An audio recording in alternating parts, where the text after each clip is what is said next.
Hello everyone, welcome to sleepy classes. Russia ने जो है last remaining nuclear arms control treaty जो कि यूएस के साथ है उसको सस्पेंड कर दिया है टेम्पोरली। और बहुत बड़ा न्यूज़ है ये इंटरनेशनल सिक्योरिटी के हिसाब से। अगर आप देखें तो ये बहुत ही इंपॉर्टेंट न्यूज़ है क्योंकि न्यूक्लियर एस्केलेशन जो है वो इस रीजन में हो सकता है, क्योंकि आपको पता है रशिया यूक्रेन वॉर जो है वो थमने का नाम नहीं ले रहा है। और अभी रीसेंट टाइम्स में यूरोप और यूएस के द्वारा प्रोवोकेशंस किया जा रहा है, जिसकी वजह से रशिया भी इस तरह के मेजर्स ले रहा है। अब इसके बारे में हम लोग देखेंगे। देखिए ये जो न्यू स्टार्ट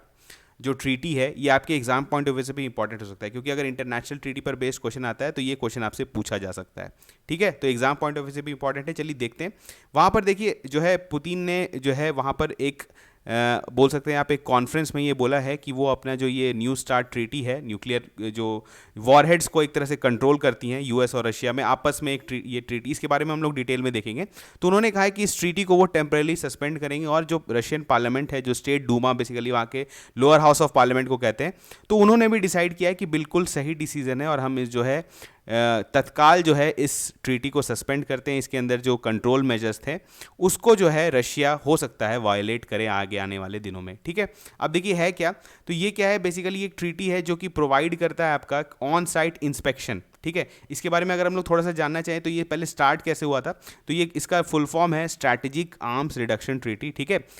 इसका स्टार्ट का फुल फॉर्म देखेंगे तो स्ट्रैटेजिक आर्म्स रिडक्शन ट्रीटी, और ये जो है साइन किया गया था यूएस और उस समय यूएसएसआर जब 1991 में, और ये फोर्स में आया था 1994 में। इसके अंदर क्या है कि आपके जितने भी इंपॉर्टेंट जो साइट्स हैं जो न्यूक्लियर वॉरहेड्स कैरी करते हैं, और आपके पास जो जैसे जितने मिसाइल्स हैं, जो आईसीबीएम्स हैं जिसमें न्यूक्लियर वॉरहेड्स आप लोड करते हैं, उसका क्वांटिटी कितना होना चाहिए उसका एक लिमिटेशन किया गया था। क्योंकि अगर इस पर लिमिट नहीं लगाया जाता है तो ये किसी भी लेवल पे एस्केलेट हो सकता है। रशिया चाहे जितना भी मिसाइल्स बना सकता है, यूएस भी चाहे तो जितना भी मिसाइल्स बना सकता है, और ये जो है पता है आपको कि किसी के लिए भी अच्छा नहीं है कि अगर इतना ज़्यादा जो है न्यूक्लियर एस्केलेशन हो जाए। तो उस केस में जो है एक इन्होंने ट्रीटी जो है साइन किया, उसके बाद इसको रीन्यू करते आए हैं अभी तक, और अभी भी करंटली जो है ये न्यू स्टार्ट जो है इसमें थोड़ा सा चेंजेस आया है, और ये अभी करंटली हमारे इंप्लीमेंटेशन में, और ये 2026 तक जो है ये काम करने वाला था। लेकिन अब जो करंट इवेंट्स हो रहे हैं यहाँ पर, जो अब जो चीज़ें आपको देखने को मिल रही है, पता है रिसेंटली जो है यूएस के जो प्रेसिडेंट हैं जो बाइडेन, वो चुपचाप जो है यूक्रेन जाके विजिट करते हैं,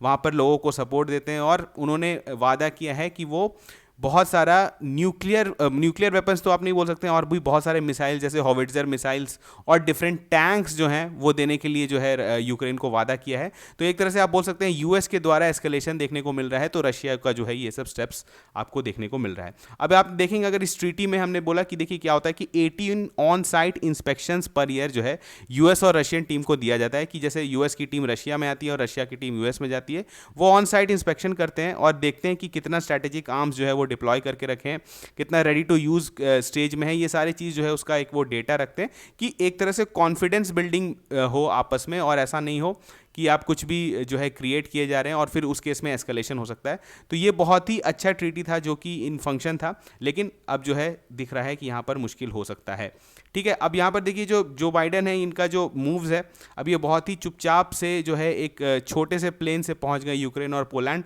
तो इनका जो है ये विजिट काफ़ी प्रोवोकेटिव देखा जा रहा है रशिया के हिसाब से, और रशिया जो है इसके अगेंस्ट कुछ कुछ स्टेप्स आपको फ्यूचर में देखने को मिलेगा। ठीक है, अब हमने बोला कि ये जो ट्रीटी है ये कंट्रोल करती है आपके जो आईसीबीएम्स है, जो लैंड से जो है, इवन जो सबमरीन्स में भी जो आपके आईसीबीएम्स हैं, इंटरकॉन्टिनेंटल बैलिस्टिक मिसाइल्स। आपको पता है आईसीबीएम्स क्यों यूज़ होते हैं हम लोग, जब आपको लॉन्ग रेंज के लिए अगर न्यूक्लियर वॉरहेड्स अगर आपको ड्रॉप करना है तो आप लोग आईसीबीएम्स यूज़ करते हैं। ठीक है, this is a kind of projectile missiles. आप लोगों ने पढ़ा होगा कि दो तरह के जनरली मिसाइल्स होते हैं, एक होते हैं आपके जो इंटरकॉन्टिनेंटल बैलिस्टिक मिसाइल, बेसिकली ये क्या होता है, प्रोजेक्टाइल के कंसेप्ट पे काम करते हैं। ठीक है, इसके बाद आपको पता है एक क्रूज मिसाइल होता है, उसका कंसेप्ट दूसरी तरह से होता है। तो ये कुछ मिसाइल्स हैं जो कि आपके न्यूक्लियर वॉरहेड्स कैरी कर सकते हैं, तो यहाँ पर आईसीबीएम को कंट्रोल करने का जो है ये ट्रीटी है।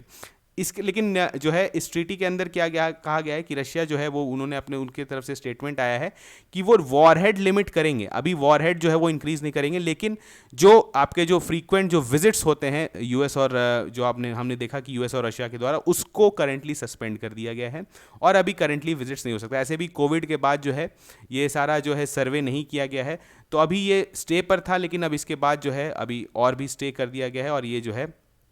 आप बोल सकते हैं वर्ल्ड पीस या वर्ल्ड ऑर्डर के लिए सही नहीं है, क्योंकि न्यूक्लियर एस्केलेशन हो सकता है और जो लगातार यूरोप के द्वारा और यूएस के द्वारा जो है यूक्रेन को मदद पहुंचाई जा रही है, जिसकी वजह से रशिया जो है और भी एग्रेसिव होता चला जाएगा। ठीक है, इस पर जो भी प्रोग्रेस होगा उसको हम लोग कवर करेंगे न्यूज़ में।